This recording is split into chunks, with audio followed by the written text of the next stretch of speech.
Hi, this is Sue Jackson of the Book by Book blog, here with another Friday Reads.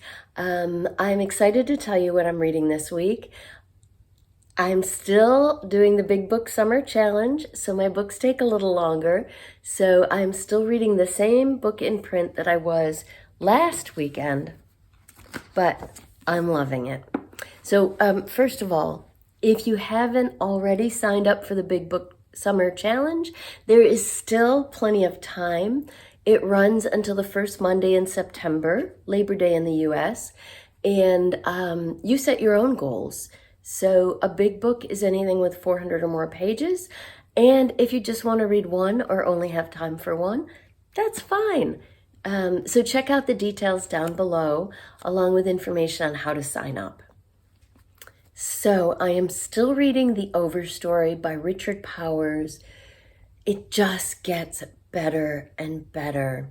So if you tuned in the last couple of weeks, you may remember that I described it as a series of separate stories. Well, it turns out that these stories and these characters are all connected. And in fact, this is a book about connections.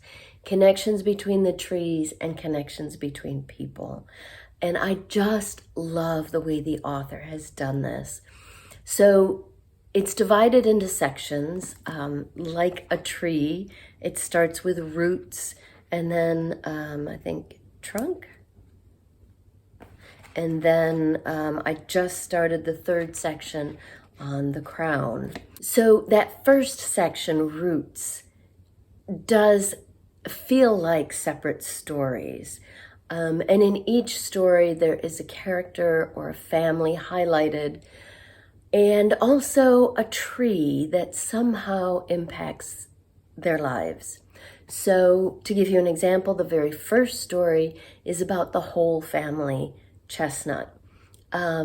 So as you're probably aware, American chestnuts are now very rare because there was a fungus during the 20th century that pretty much came from overseas and pretty much wiped out all American chestnuts. So in the first story about the Hull family, Jorgen Hull is a new immigrant in the US living in Brooklyn from Norway. And he proposes to his soon-to-be wife during a magical time of year when all the chestnut nuts in the city ripen at the same time. So this is like a citywide celebration back then where everyone goes out. All you have to do is shake a tree or throw something at a tree. The chestnuts just rain down and people collect them. It's a time full of joy, and Jorgen and his girlfriend at the time are collecting chestnuts. He proposes to her, they get married, and soon after they decide to head west. So the two of them settle in Iowa, which looks very different than the area they're used to in New York. There are no trees around. They get, I think it's like a 5-acre farm, a 5-acre piece of land, which they turn into a farm. And their lives are difficult, but they're very happy and in love. So the story follows the family as it grows. Their children, their grandchildren, their great-grandchildren, and on. But at the same time, Jorgen had saved some of those chestnuts from New York, and he plants them in the yard near the house. One survives and grows over the years into this massive chestnut, which happens to be one of the few American chestnuts left in the US, because it's so isolated and so far away from the blight that has attacked the others. So as this family grows, this tree grows, and the tree is a part of the family's story. And the story ends with Jorgen's great-grandson, I believe, whose name is Nicholas. And something horrible happens with Nicholas, but he is the character that will carry on through the rest of the story. So that's just an example. Every story is unique. Every character and family is unique. And you get, it's very much like the US itself. You get these different stories. Some of the people are immigrants. Some were born here. Some of the stories, like Jorgen's, begin a long time ago. Others are more modern. But in each story, there is a tree or trees that hold a special significance for the person or their family. And so that's the first part of the book. And then in the second part of the book, the different characters start coming together. And the reason they all come together is basically to save the trees. And that is the essence of what this unique novel is about. One of the characters in this novel grows up to become a botanist who studies trees. And she learns some amazing things that change the science of trees forever, that trees actually communicate with each other, that the roots underground actually connect, not just interweave, but connect with each other, that the trees themselves are giving off spores and pheromones and communicating with other trees. For instance, if there's a new threat to one tree, it will give off pheromones that warn the other trees. And at first, she is mocked for this research. The mostly older white guys in the scientific field, discredit her. But eventually it is shown that she was right. So little by little, each of the people in the story begins to understand the plight of the trees, and particularly the clear-cut logging that's happening in the Pacific Northwest to these huge stands of old-growth trees. At one point in the book, one of my favorite parts, there is a giant redwood that's literally been around for thousands of years, older than Christ himself. It is like 20 feet wide at this point, 200 feet tall. It's a magnificent tree, and one of the logging companies wants to cut it down. So the plight of the trees kind of pulls the characters together. Now, where I am right now, I've got maybe a quarter of the book left. A tragedy has happened, and the people that came together have split apart again and kind of scattered.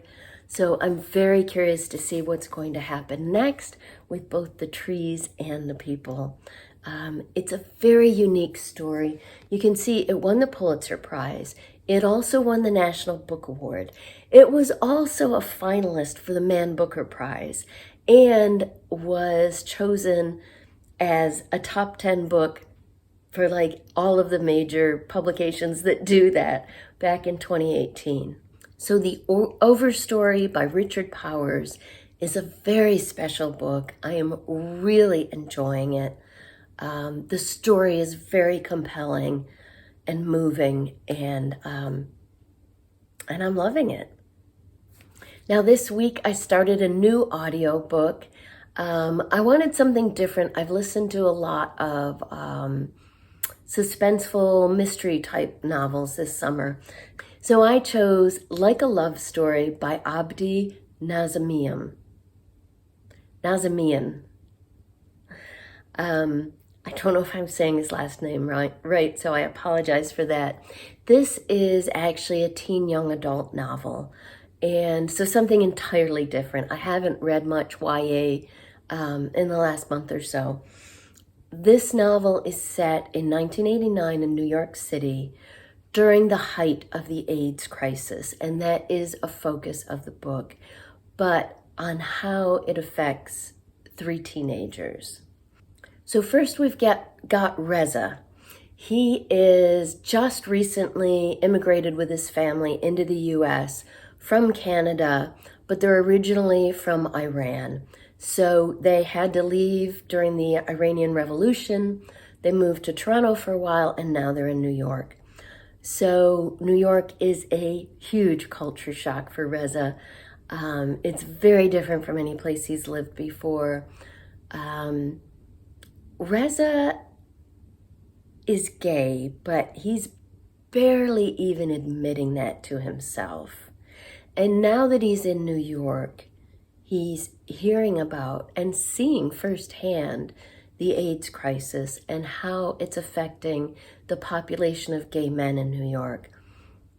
So even as he begins to admit to himself that he's gay, he feels like it's a death sentence.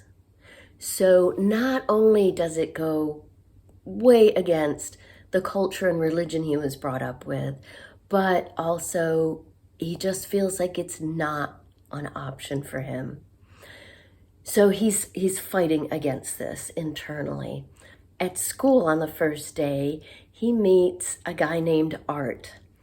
Now, Art is also gay, but just the opposite of Reza. He is fully out and proud. He's very flamboyant. On that first day of school, his hair is cut in a mohawk and dyed lavender. He loves to wear bright, crazy clothes. And Reza doesn't know what to make of him at first, but he's also kind of envious that Art is so comfortable with himself and knows who he is. Now, Art's best friend is Judy. As soon as Reza meets Art and Judy gets a crush on Reza. She doesn't know that he's gay. So, and Judy gets made fun of at school too. She and Art have been friends since they were children, but I imagine that both of them being bullied also bonded them. She's overweight, and she also has a fabulous sense of style, and she likes to design her own clothes, and she wants to go into fashion. So she doesn't dress like the other girls or act like the other girls. Art is her best friend, and now she's just fallen head over heels for Reza, not knowing that secretly he's gay. So that's the setup. Oh, also Judy's Uncle Stephen, who she is very, very close to, is gay and does have AIDS and is dying. And Stephen knows over 100 people personally who have died in recent years of AIDS. So Judy and Art have begun getting involved in ACT UP, the activism group in New York at the time. And, they both feel very strongly about trying to do something about the AIDS crisis.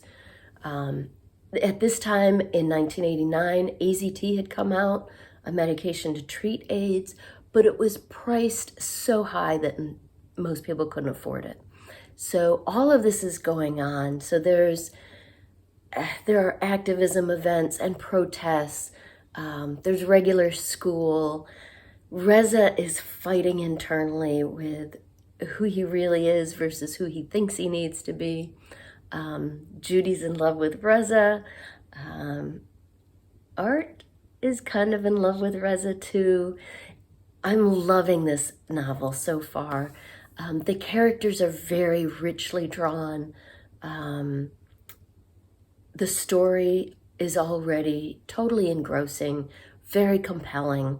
So I'm really enjoying Like a Love Story by Abdi Nazamian, I think. So that's what I'm listening to on audio. I am enjoying both books very much, and I would love to hear what you're reading this weekend. Let me know in the comments down below.